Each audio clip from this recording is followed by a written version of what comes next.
Boa noite a todos. Hoje o tema que eu vos trago é um tema sensível. Lei moral da destruição.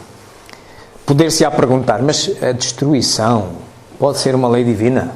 Já que a gente tem associado à destruição coisas às vezes menos boas, não é? É mesmo uma lei divina. Claro que ela é necessária e é divina dentro de determinados parâmetros. É isso que a gente vai verificar.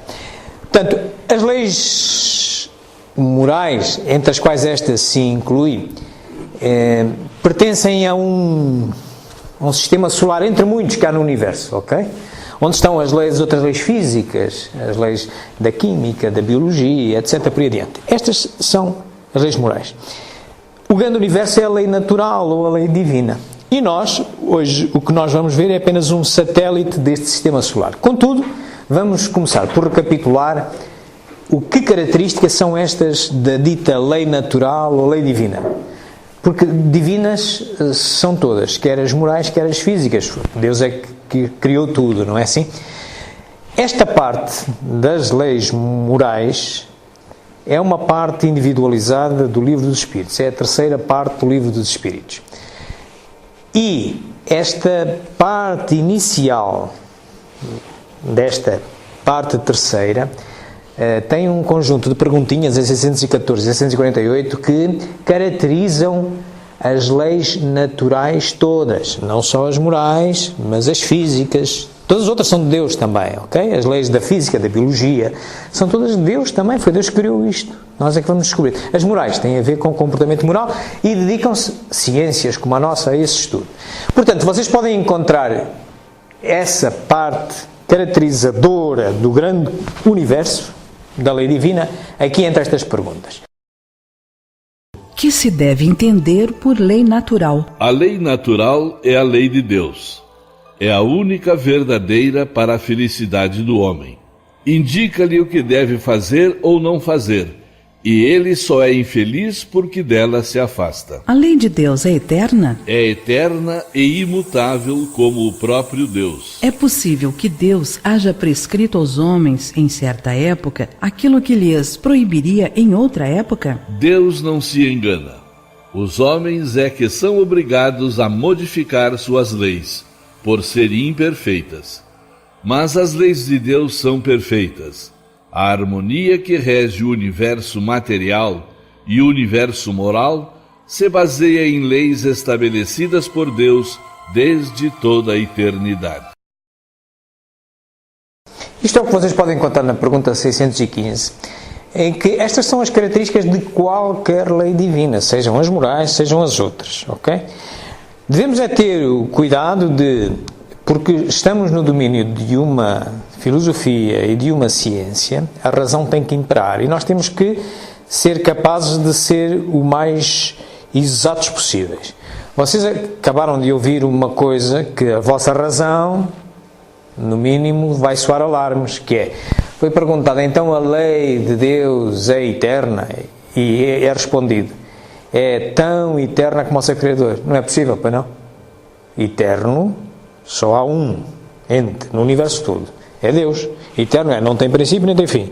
Ora, se esse ente criou a sua lei, então a sua lei não pode ser tão eterna quanto ele. Certo?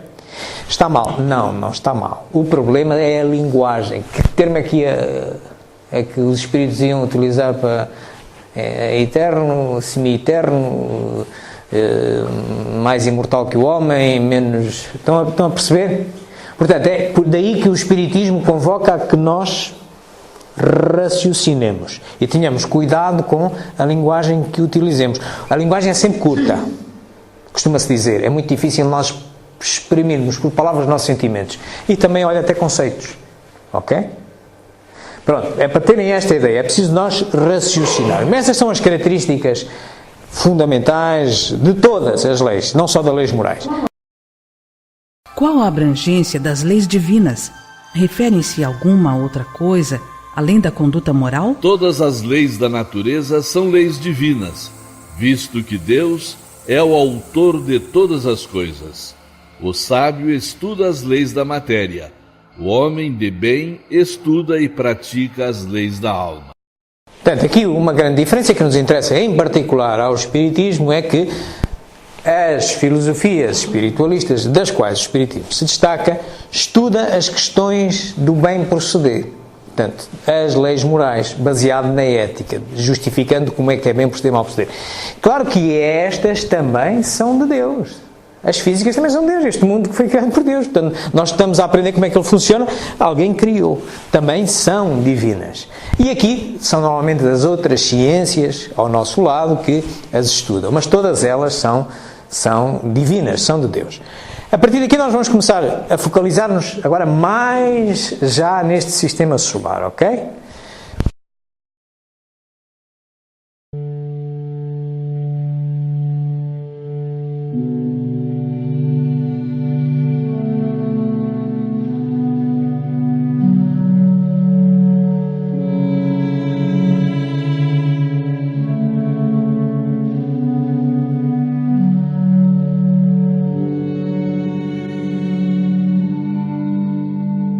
São de todos os tempos as leis morais da vida, estabelecidas pelo Supremo Pai.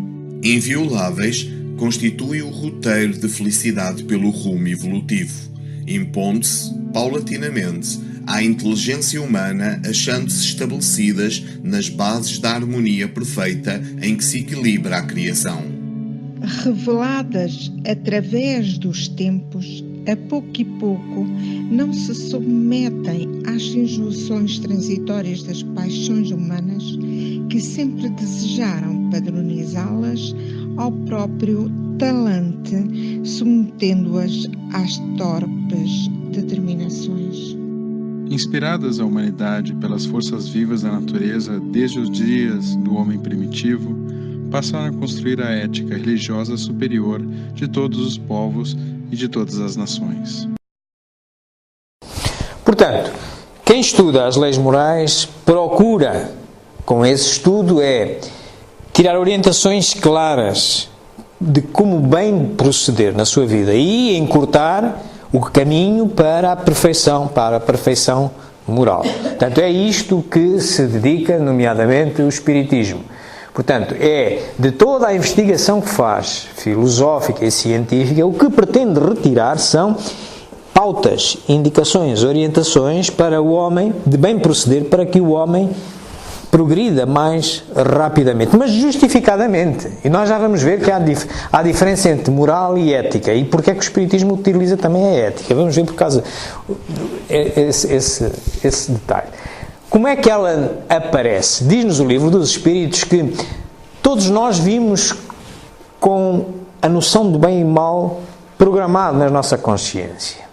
Isto é, nós sabemos isso, nós às vezes até achamos que é uma vozinha interior. Quando a gente está perante um problema novo, nós ficamos naquela dúvida, estou a perceber bem, estou a perceber mal. Então, temos ali a consciência, chamamos a consciência, a vozinha da sabedoria e tal, não sei o que mais. Todos vimos programados assim, independentemente da nossa cultura, do nosso saber, todos temos lá ali um sinozinho, algo para nos tocar. E claro, isto vai se aperfeiçoando ao longo das encarnações, porque a gente vai aprendendo, não se perde aquilo que aprende, a gente deixa o casaquinho de matéria, vai andando, volta noutro e vamos vindo com outras intuições, vamos vindo com um aprendizado e vamos apurando isso ao longo de encarnações.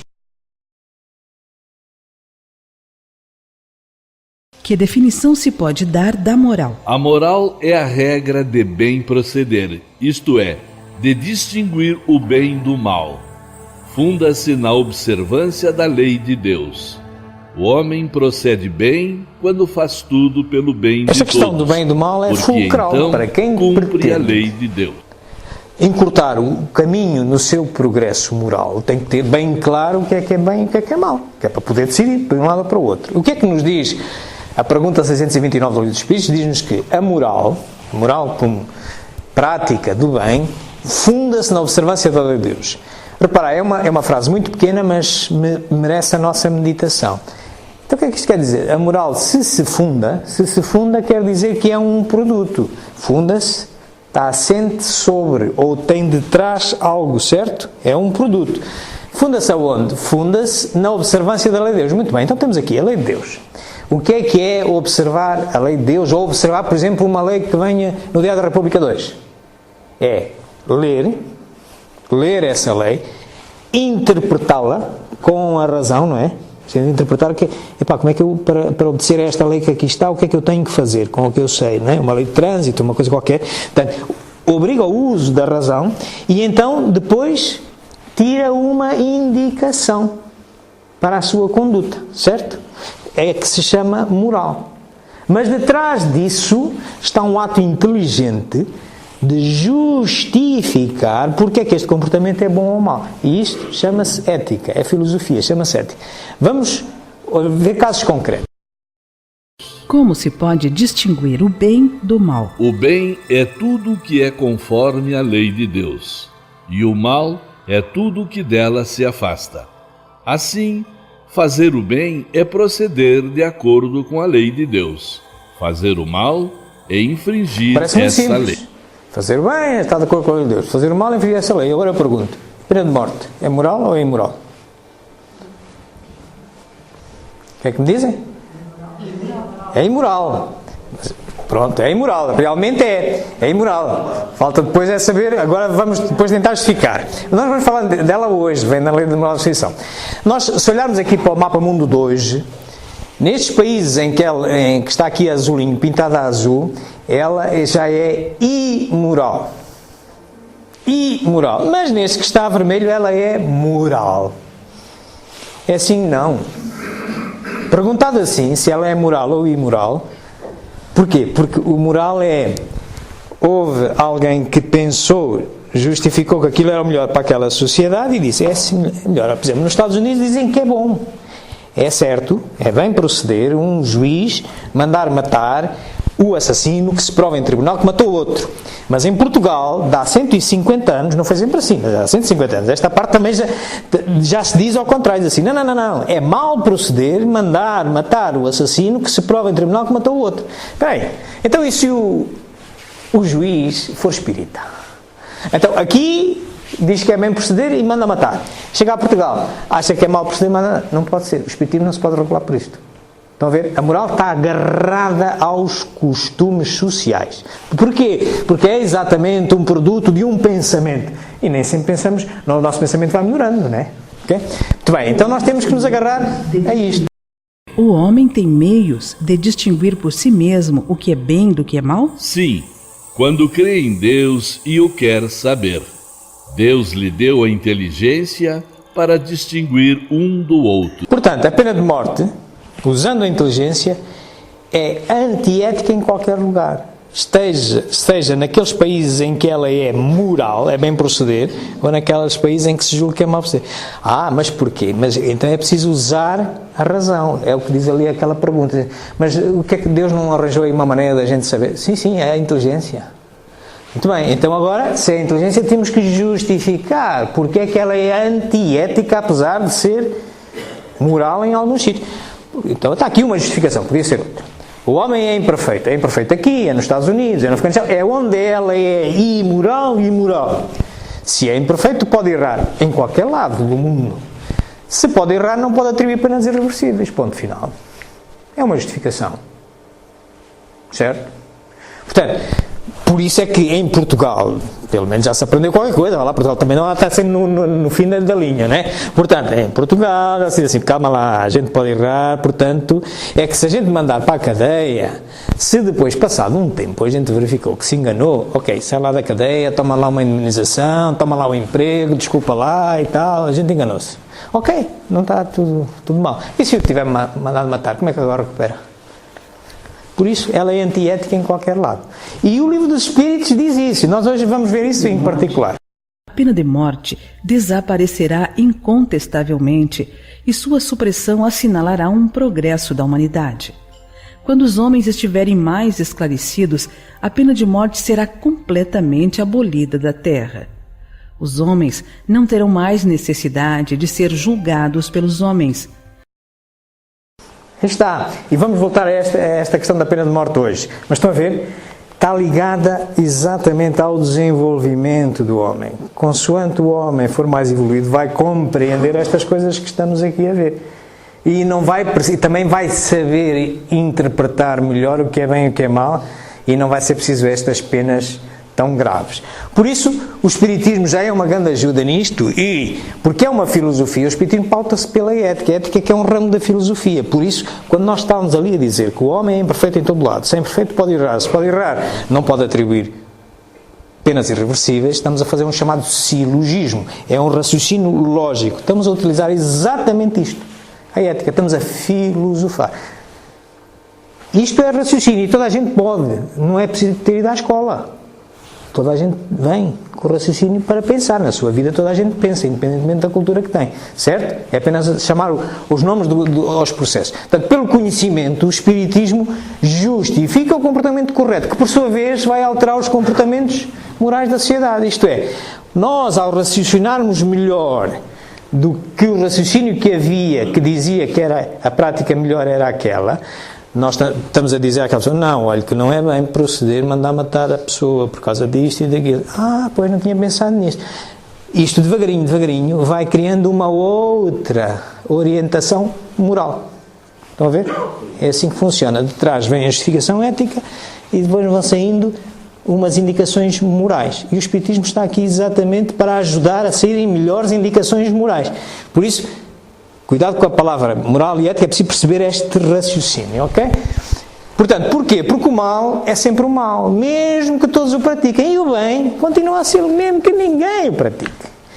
E esta história toda a gente faz, não pode ser justificação para o espírito. Nós temos que saber porquê que é bem ou porquê que é mal. Uma forma fácil de nós fazermos isso é utilizando uma metáfora de uma moeda de euro. Vocês imaginam, a moeda de euro tem duas faces. Tem uma cara e uma coroa, vamos supor assim, não é? Portanto, há 3 perguntas no livro dos Espíritos que nos ajudam. 2 contribuem para, na face da coroa, numa das faces, chamamos-lhe a coroa, está a sociedade, a nossa relação com as outras pessoas. E na outra face da moeda está a relação com tudo aquilo que não são as pessoas. Vamos olhar para a sociedade. Jesus vos disse: vede o que gostaríeis que vos fizessem ou não vos fizessem. Tudo se resume nisso: não vos enganareis. Bastará que o homem não pratique o mal? Não. É preciso que faça o bem no limite de suas forças, pois cada um responderá por todo o mal que haja resultado de não haver praticado na face da moeda, bem. que tem a ver com a nossa relação social entre a sociedade humana, 2 perguntas são importantes. A primeira, digamos que é a prata, o interior da moeda. É mais fácil de nós respeitarmos, embora às vezes tenhamos dificuldades. Mas toda a gente, não faça aos outros, não queres faça a ti. Não vou fazer mal, porque senão de volta vem coisa. Mais ou menos a gente respeita isto.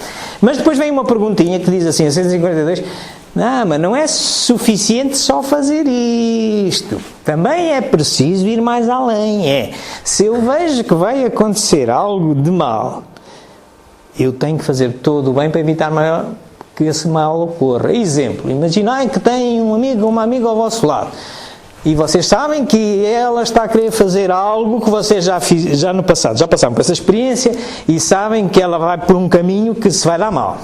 E vocês têm 2 opções. Não vou dizer nada, ela que bata com a cabeça na parede, que eu também bati, e ela aprender a custa dela, ou, não, eu devo dizer alguma coisa. Pois, bem proceder é, sim, deve dizer alguma coisa. Deve chegar ao pé dela e dizer, olha, amiga, ou amigo, eu sei que tu estás a passar por um problema que eu já passei. Quando eu passei, eu acabei por tomar esta decisão por isto, é preciso justificar, não é só dizer porque eu é que sou o maior e fiz assim, assim. Não, é porque isto, por aquilo. Tu farás o que entendeste, tens o livre-arbítrio, mas em consciência eu devia dizer-te. Isto às vezes é difícil, não é? Porque a gente diz assim, eu vou estragar a minha amizade se eu vou dizer isso. Bom, é preciso fazer todo o bem para evitar o mal maior, ok? Portanto, é isto que significa. Do outro lado da moeda... Quando comeis em excesso, isso vos faz mal. Pois bem, é Deus quem vos dá a medida do que necessitais. Quando ultrapassais essa medida, sois punidos. Dá-se o mesmo em tudo. A lei natural traça para o homem o limite de suas necessidades. Quando ele ultrapassa, é punido pelo sofrimento. Portanto, do outro lado da moeda é a relação com tudo aquilo que não são o ser humano, com os animais, com os vegetais, com tudo que está à volta, o universo em si. Só existe esta regra, é evitar o excesso. nós precisamos de alimentar-nos. Esta lei que a gente hoje vai estudar tem muito a ver com isso, com a destruição. Nós precisamos destruir um animal para nos alimentarmos, um vegetal para alimentar. É divino, é dentro dos limites, evitar o excesso. Fomos criados assim. Não há aqui alternativa, não apenas vamos aqui andar na manteiga, mas a gente já vai ver. Muito bem. Que pensais da divisão da lei natural em 10 partes, compreendendo as leis de adoração, trabalho, reprodução, conservação, destruição, sociedade, progresso, igualdade, liberdade e, por fim, a de justiça, amor e caridade? Essa divisão da lei de Deus em 10 partes é a de Moisés e pode abranger todas as circunstâncias da vida, o que é essencial. Podes, pois, adotá-la, sem que por isso tenha qualquer coisa de absoluta, como não o têm os demais sistemas de classificação, que dependem do ponto de vista sob o qual se considere uma coisa. A última lei é a mais importante. É por meio dela que o homem pode adiantar-se mais na vida espiritual, visto que resume todas as outras. Muito bem, a que vamos tratar hoje está aqui e esta, a lei de justiça, amor e caridade, é a mais importante. Esse tempo também falaremos dela. Muito bem, posto isto, olhando agora para o nosso universo, é isto. Ok? O sistema solar das leis morais, cá estão elas todas, das quais a gente vai hoje estudar um satélite, um planetazinho, que se chama a lei de destruição, que também é divina. Vamos mergulhar nela. Cá está a fundamental, que é o Sol. É a mais importante, é a última, a tal justiça, amor e caridade, digamos, funciona como o Sol para este sistema solar. Vamos então mergulhar na lei moral da destruição. A lei moral da destruição vocês podem encontrar nesta mesma parte terceira que se dedica às leis morais, entre estas perguntas, 628 e 665. E ela endereça fundamentalmente estes pontos que aqui estão. Começa uma parte em que fala da necessidade da destruição e dos excessos, a questão do excesso. Os flagelos naturais, a gente observa tantos em Moçambique, ainda agora observamos 2 seguidos, quase. As guerras, mas a guerra também é divina. Vamos ver. O assassínio, a crueldade e a pena de morte. Vamos terminar com a pena de morte que tivemos há bocado a falar. Vamos começar aqui. A destruição é uma lei da natureza? É preciso que tudo se destrua para renascer e se regenerar. Pois isso, a que chamais destruição, não passa de uma transformação que tem por fim a renovação e a melhoria dos seres vivos. Portanto, meus amigos, bem-vindos ao planeta Terra, onde é preciso realmente acontecer isto. É preciso destruir para renascer e para regenerar, com o objetivo de transformar e melhorar e renovar. É mesmo assim. Fomos criados assim. Nós podemos imaginar que gostaríamos de estar noutro mundo que não fosse assim. Não, estamos assim. E temos que aprender com estas regras, com esta forma de viver neste mundo, temos que aprender como é que podemos usar e até em que limites nós devemos usar a capacidade destrutiva. Para isso, nós devemos olhar para as questões da necessidade da destruição. Vamos olhar, por exemplo, no universo, aos animais, como é que vem com o instinto de destruição, etc. Por aí adiante. A preservação, que equilíbrio entre a necessidade e a preservação, e as questões do excesso. Vamos começar pela necessidade. O instinto de destruição teria sido dado aos seres vivos com fins providenciais? As criaturas de Deus são instrumentos de que ele se serve para alcançar os seus objetivos. Para se alimentarem, os seres vivos se destroem entre si, com o duplo objetivo de manter o equilíbrio na reprodução, que poderia tornar-se excessiva, e de utilizar os despojos do envoltório exterior. Esse envoltório é simples acessório e não a parte essencial do ser pensante. Só ele sofre a destruição. A parte essencial é o princípio inteligente, que não se pode destruir e se elabora nas diversas metamorfoses por que passa. Portanto, Deus criou este mundo assim. Os animais que Ele criou, o instinto de destruição que eles têm. E reparem, o animal, contrariamente ao homem, não sente prazer em matar. Apenas mata, apenas destrói o que necessita para se alimentar, ok? Mas isso é necessário porquê? Porque é preciso, por um lado, equilibrar a reprodução das espécies. Nós também matamos os mosquitos quando eles nos chateiam, não é? Começam a ser muitos. Temos que nos proteger. É legítimo. Dentro de determinada... E, por outro lado, dar um fim útil ao envoltório físico. Claro, porque é que nós gostamos da carne? Lá atrás, pode a gente não pensar nisso, é que Deus criou exatamente esta necessidade para arranjar um fim útil àquelas carcaças, àqueles cadáveres. Estão a ver? Nós estamos a contribuir de alguma maneira e os animais também. Ok? É para isto. É o que nos diz a lei moral da destruição. Se a destruição é necessária para a regeneração dos seres, por que a natureza os cerca de meios de preservação e conservação? A fim de evitar que a destruição ocorra antes do tempo necessário. Toda destruição antecipada entrava o desenvolvimento do princípio inteligente. Portanto, lá está o tal equilíbrio. Vamos lá dar a necessidade. Nós precisamos nos alimentar, os animais precisam se alimentar, etc. Precisam destruir para isso, mas estamos a falar só de envoltório físico. Mas também, por outro lado, há o sentido de preservação. Toda a gente tem o sentido de sobrevivência e os animais também. Não é a mesma coisa. Portanto, para que é que isso vem assim? Para que é que vimos todos programados com isso? É para evitar que nos apaixonemos por terminar com a vida. Não. É para só ir no momento certo. Só acontecer no momento certo. Por isso, as tais meios naturais de preservação. Ok? Por outro lado, e este é agora um assunto sensível e às vezes é muito discutido, está na ordem dos dias, que tem a ver com as questões das dietas, etc. Não sei o que mais. Portanto, temos que olhar bem para as questões, mas eu devo comer carne, devo ser vegetariano. Como é que Deus nos criou? O que é que diz o livro dos Espíritos sobre isso? Vamos olhar ali para a questão da caça.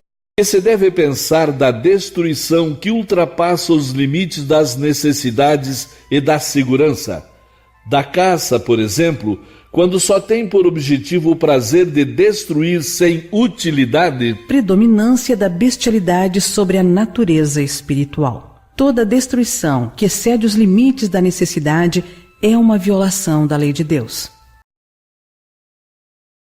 Portanto, lembram-se da moedinha que a gente falou há bocado? A parte da moeda que era a nossa relação com tudo que não é a sociedade humana, com o universo, os animais, as plantas e tal. É preciso evitar o excesso. Portanto, tudo aquilo que vai para além da necessidade de me alimentar, dar um fim útil às carcaças, etc., é mau proceder. É domínio da bestialidade. Portanto, não é mal eu caçar para me alimentar. Já é mal eu caçar, não dar um fim útil à carcaça, ao cadáver, apenas por prazer. E quem diz caçar, diz utilizar um vegetal. Não é mal eu cortar um repolhinho, uma alface, para eu me alimentar. Já é mal eu colher a alface ou o repolhinho, e agora não gosto desta, porque esta não me está a dar a saladinha que eu quero, agora é aquela. Mal. Certo? Estamos a entender? É a tal regra do não evitar o excesso. Ok? Os povos que levam o escrúpulo ao excesso no tocante à destruição dos animais têm algum mérito especial? Esse sentimento, embora louvável em si mesmo, se torna abusivo quando em excesso. Seu mérito acaba neutralizado por abusos de toda sorte. Entre tais povos, há mais temor supersticioso do que verdadeira bondade. Ouviram? Portanto, não há aqui truques na manga, não há nem que nós somos melhores se formos vegetarianos ou se formos carnívoros. Não, nós fomos criados a necessitar de proteínas animais e proteínas vegetais. E Deus não se enganou. Deus, quando nos criou, criou-nos assim mesmo, ok? Temos é que saber o que é bem proceder. Ok? E deixarmos de musiquinhas, porque agora e tal, como eu digo, isso às vezes tem mais de modas e outras coisas do que propriamente de fundo. É que o problema do mal é o que sai da nossa boca para fora, não é o que entra. Certo? O que nós fazemos mal é o que sai daqui para fora, não é o que entra. Ok? Portanto, essas histórias de que fulano tal porque é vegetariano é o maior, ou porque é carnívoro é o pior, ou vice-versa. Esqueçam isso, porque não tem fundamento científico nenhum. Tem fundamento, sim, é raciocinar e evitar o excesso. A respeito disto, eu aconselho-vos a quem nunca tenha lido e tenha dúvidas sobre isto, este livrinho, A Vida Secreta das Plantas. Há quem diga que os animais, nós matamos os animais e o problema que se põe não é a carne em si, é o sofrimento que a gente causa ao animal. Mas depois, então está bem, então tu não comes animais que fazem sofrimento, mas comes plantas. Sim, as plantas eu como. Pois é, mas é que as plantas também têm sentimentos. Este livro prova isso. Este livro tem umas experiências que puseram 2 vasos com plantas e as plantas emitem uns sons numa frequência que os nossos ouvidos não ouvem, mas os cães ouvem em ultrassons, que cortaram estas plantas deste vaso aqui ao lado e aquelas observarem, a entenderem, enfim, ao lado, a verem, e elas emitiram um som registado. A seguir ameaçaram só cortar as outras, também deu o mesmo som. O que é que isto significa? Afinal sentem, não é? As plantas, ok? É só isso. Portanto, tenhamos as coisas bem delineadas na nossa cabeça, sejamos racionais e evitemos os excessos, está bem? Com que fim Deus castiga a humanidade por meio de flagelos destruidores? Para fazê-la progredir mais depressa. Já não dissemos que a destruição é necessária para a regeneração moral dos espíritos, que em cada nova existência sobem mais um degrau na escala da perfeição?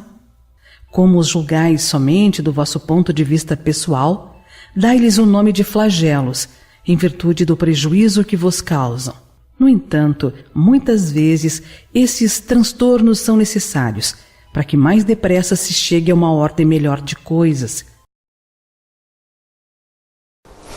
Portanto, porque é que, infelizmente, custa-nos a aceitar, né? A gente olhou ali estamos a olhar, por exemplo, para Moçambique, com 2 flagelos seguidos, uns atrás dos outros. Custa, não? Custa. Mas sabem para que é que Deus criou aquilo? Deus não escolheu aqueles nossos irmãos para serem injustiçados em relação a nós. É só por isto. Porque não se joga tudo numa existência. Ok? E é necessário. Nós não sabemos o que é que está de trás. Mas Deus de certeza que não se enganou. De certeza que não foi escolher aqueles irmãos para serem sacrificados em relação a nós. E se nos acontecer a nós, não vamos ser nós os injustiçados. Estão a ver? Há desígnios que nós temos que entender porquê. Ok? Para melhorar a humanidade, Deus não poderia empregar outros meios além dos flagelos destruidores? Sim, e diariamente os emprega, pois deu a cada um os meios de progredir pelo conhecimento do bem e do mal. É o homem que não se aproveita desses meios. É preciso, pois, que seja castigado no seu orgulho e sinta a própria fraqueza. Portanto, por que é que acabam por acontecer estes flagelos mais generalizados? Porque o homem foi avisado muita vez e não se corrigiu. O seu orgulho não permitiu. E então, a única forma de progredir é depois acontecer aquilo. Ok? Faz sentido, não é? Mas, nesses flagelos, tanto sucumbe o homem de bem como o perverso. Isso é justo? Durante a vida, o homem refere tudo ao seu corpo. Após a morte, porém, outra é a sua maneira de pensar. Como já dissemos, a vida do corpo é bem pouca coisa. Um século do vosso mundo é um relâmpago na eternidade. E logo, os sofrimentos de alguns meses ou de alguns dias nada representa. É um ensinamento que vos é dado e que vos servirá no futuro. Portanto, olhando para esta imagem, coitadinha daquela criança, inocente, não é? Mas ela é mais inocente que quem? Nós também já fomos crianças. É mais inocente que uma pessoa de 90 anos? Ou ao contrário? Calma. Nós todos somos jovens e todos somos velhos. Ok?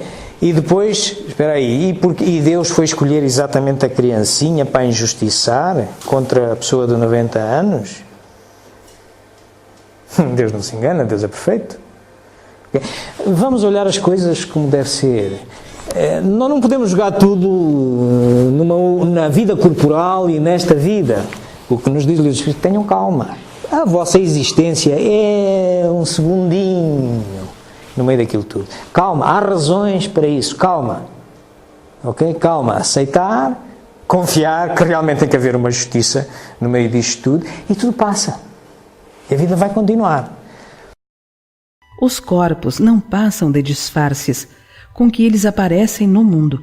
Nas grandes calamidades que dizimam os homens, o panorama é semelhante ao de um exército, cujos soldados, durante a guerra, ficassem com seus uniformes estragados, rotos ou perdidos. O general se preocupa mais com seus soldados do que com os uniformes deles. E assim Deus também. Deus está mais preocupado com o nosso progresso moral, porque nós somos imortais. Tivemos um princípio, mas não temos um fim. Vamos ter muitas encarnações. Vai haver um tempo em que já não precisamos de encarnar. Vamos continuar a ser filhos dele, como espíritos, como alma. Ok? Portanto, nestes momentos em que precisamos de encarnar, é como se estivéssemos a vestir um uniforme, a vestir uma roupita e tal. Estragou-se a roupa, mas desde quando é que um general está preocupado com o uniforme? Eu estou preocupado é com o meu soldado. É que eu preciso, põe-lhe outro uniforme e vamos embora, vamos à luta. Quando é que o meu filho, eu estou preocupado é com o meu filho. Agora, se ele veio com a calça rota ou não sei o que mais, o que é que isso me interessa? Ok? Mas, nem por isso, as pessoas vitimadas por esses flagelos deixam de ser vítimas. Se considerasseis a vida qual ela é, e como é insignificante em relação ao infinito, não lhes darieis tanta importância. Em outra existência, essas vítimas encontrarão larga compensação aos seus sofrimentos, se souberem suportá-los sem murmurar. Portanto, cá está. Não julguemos tudo na mesma, só numa existência. Acontece nessa existência, podemos não perceber porquê. De certeza que tem um motivo. Não há nenhum efeito a que não corresponda a uma causa. E quando a causa nos transcende, não é por nós, é por Deus. E por Deus é imensamente justo e perfeito. Portanto, independentemente da opinião que nós tivermos, a coisa bate demasiado certo. Portanto, habituemos a olhar para, ok, tinha que ser, eu tinha detrás de mim uns débitos que tinha que nesta encarnação acontecer. Aconteceu e a vida continua. Foi só uns segundinhos. E hei de ser compensado. Isto é uma fatura que está paga. É olhar com um empréstimo que a gente tem que fez ao banco para pagar a nossa moradia. É mais uma mensalidade que a gente pagou. Esta está resolvida. Não vamos cometer mais outra, não vamos cometer mais outro empréstimo, senão passamos o tempo todo a pagá-los, não é? Portanto, olhemos para estas coisas desta forma. É permitido ao homem afastar os flagelos que o torturam? Em parte sim, não, porém, como geralmente o entendem. Muitos flagelos resultam da imprevidência do homem. À medida que adquire conhecimentos e experiência, ele os pode afastar, isto é, preveni-los, se souber pesquisar suas causas. Contudo, entre os males que afligem a humanidade, há os de caráter geral, que estão nos desígnios da providência e dos quais cada indivíduo recebe, em maior ou menor grau, o contragolpe. Portanto, é legítimo o homem desenvolver a ciência para evitar calamidades. Nós já vemos agora com os tsunamis que houve, agora já há sistemas de detecção de tsunami. É legítimo. É legítimo. É claro que quando tiver que acontecer, acontece mesmo. Mas no meio disto tudo, Deus também criou esta forma que nos levou o homem a progredir. E se por acaso mesmo, depois de ter progredido, o sistema não detectou e tal, não sei o que mais, tudo bem, foi só um uniforme que continua a vida e por algum motivo havia de ser, noutra encarnação as coisas estão melhores. Portanto, mas é legítimo o homem procurar defender-se. Vamos olhar para as guerras, este flagelo, mas que infelizmente é necessário. Vamos olhar para os motivos do homem, para o motivo divino, para a guerra e para o futuro. O que é que vai acontecer? O que é que se pode esperar? Qual a causa que leva o homem à guerra? Predominância da natureza animal sobre a natureza espiritual e satisfação das paixões. No estado de barbárie, os povos só conhecem o direito do mais forte. Daí porque, para eles, a guerra é um estado normal.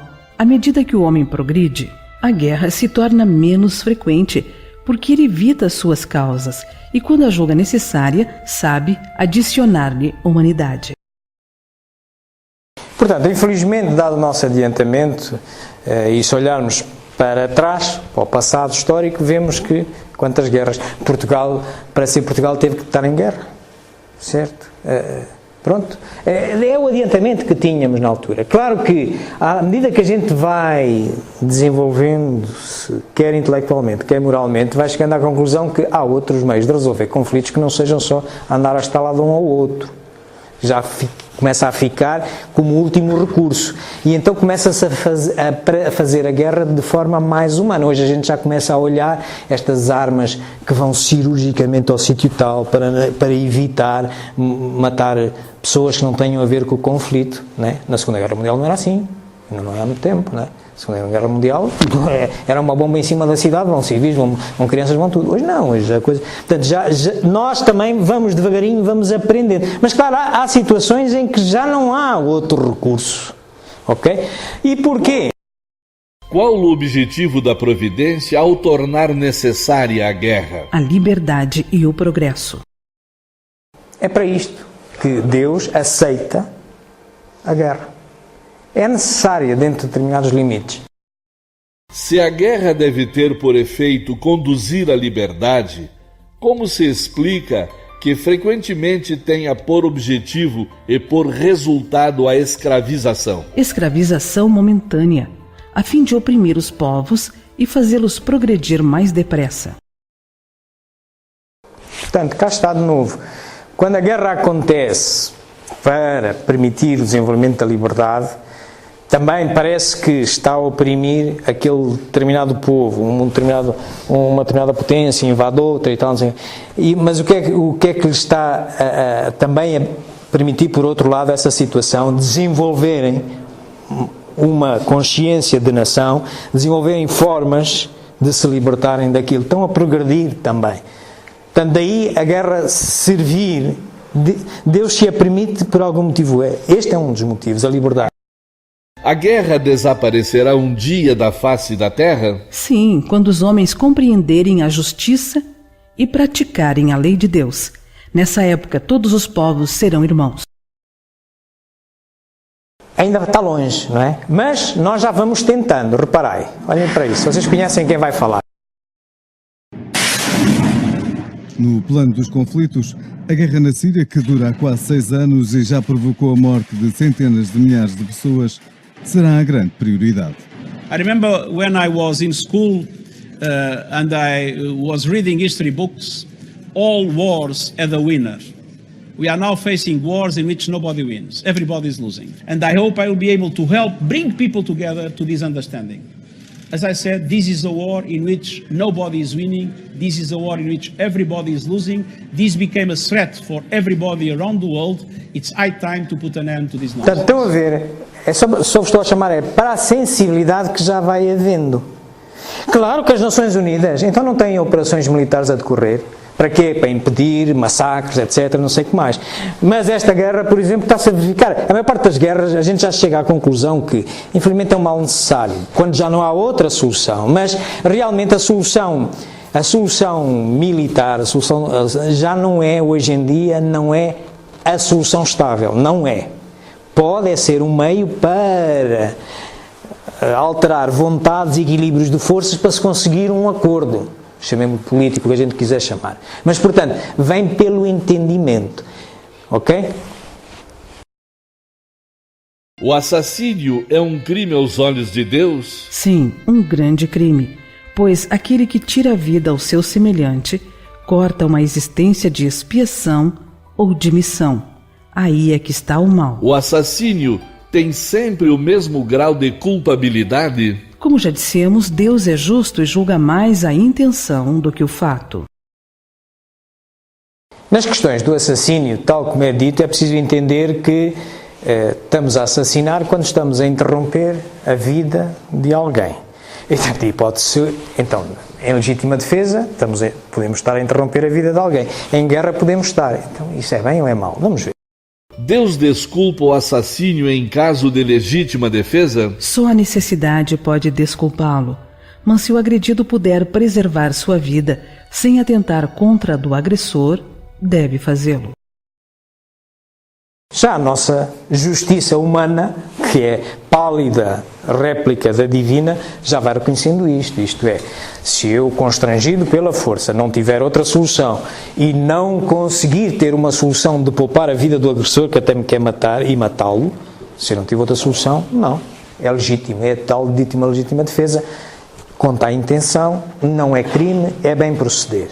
Mas é nessas circunstâncias, é preciso eu ser constrangido pela força, é preciso eu não ter uma solução de lhe poupar, defender-me, mas poupar-lhe a vida a ele, então está bem. Até os nossos tribunais reconhecem isso. O homem é culpado pelos assassínios que comete durante a guerra? Não. Quando constrangido pela força, mas é culpado pelas crueldades que comete, assim como será levado em conta o seu sentimento humanitário. Portanto, cá está. Na guerra, eu sou culpado, então se eu sou a ser agredido, eu pego na minha arma e vou disparando. Se eu matei alguém, às vezes nem sei se matei alguém, mas se constrangido pela força, eu estou inocente. Outra coisa é que eu agora avanço para a crueldade. Eu faço a um prisioneiro e faço a sevícias e não sei o que mais. Portanto, aí só sou culpado, ok? Uma coisa é defender-me. Outra coisa é agredir e se viciar. Por isso, há sempre que terem atenção ao sentido humanitário. Tal que falava o Guterres ali, também já falava nisto. Podemos associar o sentimento de crueldade a um instinto de destruição? É um instinto de destruição no que tem de pior. Se algumas vezes a destruição é uma necessidade, a crueldade jamais o é, porque resulta sempre de uma natureza má. Portanto, a crueldade nunca pode ser boa. A destruição pode, desde que resulte de uma necessidade. Uma necessidade para eu me alimentar, uma necessidade para eu me defender, etc. É correto. Deus aceita. É lei divina. Quando é crueldade, não. Ok? Portanto, crueldade nunca. Assassínio pode, em legítima defesa ou em guerra. Certo? Destruir um animal pode ser para comer. Um vegetal para comer, agora por prazer, não. Estão a ver? São estes os limites em que a lei de destruição é divina. A pena de morte desaparecerá algum dia da legislação humana? A pena de morte desaparecerá incontestavelmente e sua supressão assinalará um progresso da humanidade. Quando os homens estiverem mais esclarecidos, a pena de morte será completamente abolida da terra. Os homens não terão mais necessidade de ser julgados pelos homens. Refiro-me a uma época ainda muito distante de vós. Ainda lá vai. Ainda temos muitos vermelhinhos no mapa mundo. A lei de conservação dá ao homem o direito de preservar sua própria vida.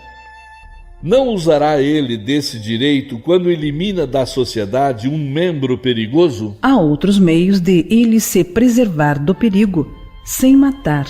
Aliás, é preciso abrir ao criminoso a porta do arrependimento e não fechá-la. Estão a ver porque a pena de morte não é aceitável? Também? Porque há outros meios, sem matar. E é preciso ter meios para que o criminoso se possa arrepender. Isto é que é o mais importante. É isto que vai determinar um progresso moral dele. Porque o resto é corpo. Mais nada.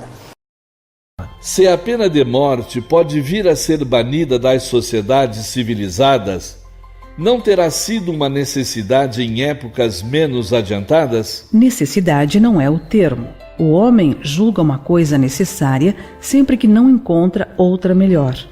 À medida que se esclarece, vai compreendendo melhor o que é justo ou injusto e repudia os excessos cometidos nos tempos de ignorância, em nome da justiça.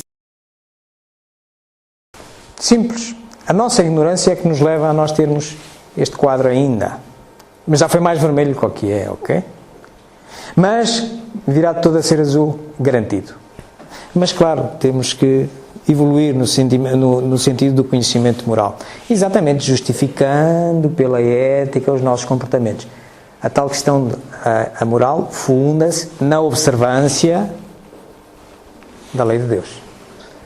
Meus amigos, era isto que eu tinha para vocês. Eu consultei estas referências que aqui estão. Estas são obras espíritas e que é o espiritismo.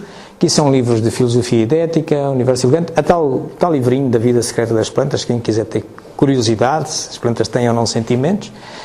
Aquele filmezinho que vimos das leis morais. Eu, como habitualmente, estou a gravar esta palestra e vou publicá-la neste canal do YouTube, Espiritismo JQ, daqui por 1 ou 2 dias, já lá está. Também podem contatar-me aqui pelo Facebook, também, o Espiritismo JQ, ou João Gonçalves, e tem aqui o meu e-mail, se me quiser fazer alguma pergunta, que no tempo que nos sobra não possa dar. Estaria à vossa disposição para qualquer pergunta. Muito obrigado pela vossa atenção. Após este momento de partilha de conhecimentos, de opiniões, que é a base do nosso progresso também. Nós aprendemos uns com os outros, aprendemos com as justificações que vamos ouvindo uns dos outros e com a nossa inteligência, julgando-as mais coerentes ou menos.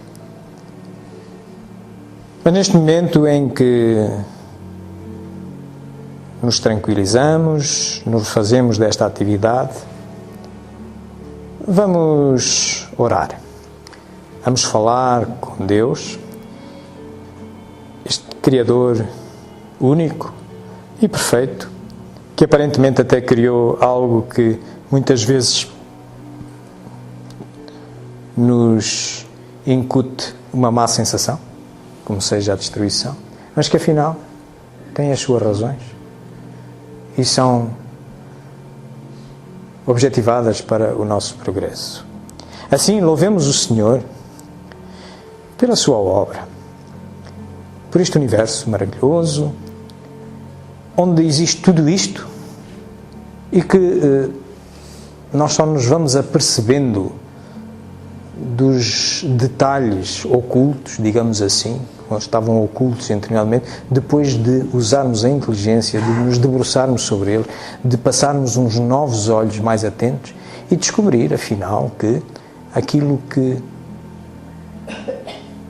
pode genericamente ser mal, afinal, nem tudo é mal, e aquilo que genericamente pode ser bem, afinal, também pode ser que hajam algumas coisas que estão menos corretas. Isso só lá podemos chegar estudando. E todos o podemos fazer. Todos somos obrigados a fazer, porque todos vimos munidos da mesma ferramenta que é a nossa inteligência. E todos somos inteligentes. Louvemos, pois, o Senhor por isso, por essa dádiva, por nos ter construído esta obra maravilhosa, que nós vamos acedendo pouco a pouco, através dessa ferramenta que Ele nos outorgou, a inteligência. Agradeçamos-lhe, contudo, a possibilidade que nos dá de, tal como nós, ao estudarmos as questões morais, estamos a procurar progredir mais depressa, como quando recebemos com flagelos sem perceber, também o objetivo é esse. Agradeçamos ao Senhor a possibilidade que nos dá de, ao nos termos cruzado com esta doutrina, nos termos cruzado com estas possibilidades de esclarecimento que, por certo, nos escapavam noutros tempos. Como perceber, noutros tempos, sem o Espiritismo, que afinal um flagelo pode ter algo de providencial, pode ter algo de divino, que uma destruição pode ser divina. Para mim resulta mais fácil com o Espiritismo entender. Por isso, convoco-os a agradecermos ao Senhor termos todos cruzado com esta muleta preciosa, que é esta filosofia e esta ciência, que nos ajuda a encurtar caminho no nosso progresso moral. Mas, por fim, ousamos pedir-te, Senhor, que naqueles momentos em que a nossa resistência de muitos anos ainda sobre ver as coisas de uma determinada maneira, com uma determinada crença, muitas vezes não coerentemente justificada, mas pela nossa necessidade de segurança, nesses momentos em que vacilamos, não queremos abandonar as nossas crenças porque parece que vamos perder tudo, vamos ficar em desequilíbrio, nesses momentos, Senhor, pedimos que nos envies os nossos mentores espirituais, os mentores espirituais desta casa, os bons conselhos dos que à nossa volta vivem e lidam connosco, no sentido de nos animar, nos intuir no progresso, na vida que é contínua, não se esgota com uma pequena dificuldade de hoje, não se esgota nesta encarnação. Que nos sugiram essa confiança no futuro, essa confiança na justiça divina, mesmo quando tudo parece desabar em cima de nós. Bem-aja, uma boa semana a todos.